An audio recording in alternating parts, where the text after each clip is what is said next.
आपकी वो ज़ारा की शर्ट जो लास्ट मंथ ही ली थी वो ऑलरेडी फेड हो गई है। जो जीन्स का जिपर 4 या 5 वॉश के बाद खराब हो गया है, लिसन, ये आपकी कोई गलती नहीं है। That's not your bad luck और ना ही ये कोई कोइंसिडेंस है, ये प्लान है। That's intentional design to force you to come back to the store. You won't believe कि ये फास्ट फैशन ब्रांड्स हमारे साथ किस तरह का स्कैम कर रहे हैं आजकल। ऐसे ही कई और हिडन एंड शॉकिंग ट्रूथ और स्कैम्स की जानकारी के लिए रियलिटी चेक इंडिया को सब्सक्राइब कर लो। सीरियसली, हमारी दादा दादी के कपड़े तो डेकेड्स तक चलते थे, isn't it? आपने अपने फेवरेट फैशन ब्रांड की एक शर्ट लेने के लिए पूरे 2500 से 3000 रुपए खर्चे, लेकिन 2 से 3 वॉशेस के बाद ही उसके बटन टूट गए हैं, स्टिचेस खुल गए हैं, जिपर खराब हो चुका है, कलर फेड आउट हो गया है। क्यों? बिकॉज ये ब्रांड्स ने एक नया सिस्टम बनाया है जिसे कहते हैं प्लान्ड ऑब्सोलेंस। सीधा मतलब है बनाते ही फटेगा स्ट्रैटेजी। ओके, बताओ, एक ज़ारा कस्टमर साल में कितनी बार स्टोर विजिट करता है?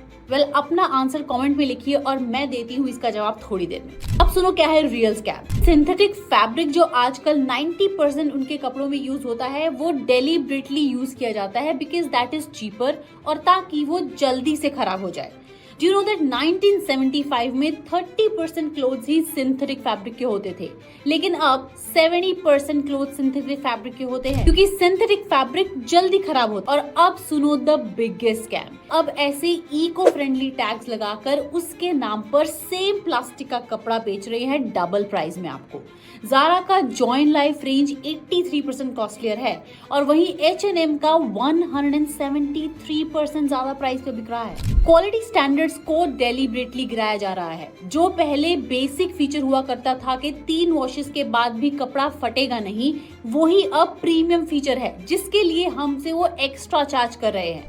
And the most shocking fact is कि एवरेज इंडियन 15,000 से 25,000 रुपए ईयरली स्पेंड करता है ऐसे कपड़ों के लिए जो सिर्फ 6 महीने ही चलते हैं। एंड दैट्स द रीजन कि Zara customers normally 17 times store visit करते हैं हर साल में, लेकिन वहीं एक एवरेज रिटेलर 4 टाइम्स ही स्टोर विजिट करता है। मतलब ये आपसे 4 टाइम्स ज्यादा पैसा निकाल रहे हैं। ये ब्रांड्स हमारे दिमाग के साथ खेलते हैं, जैसे कि फास्ट फैशन तो अफोर्डेबल ही है ना, पर आपकी टोटल स्पेंडिंग्स रिकॉर्ड हाई पर हैं। ट्रेंड्स तो फॉलो करने ही है, राइट? लेकिन ये ट्रेंड्स भी तो इन्होंने ही बनाए हैं।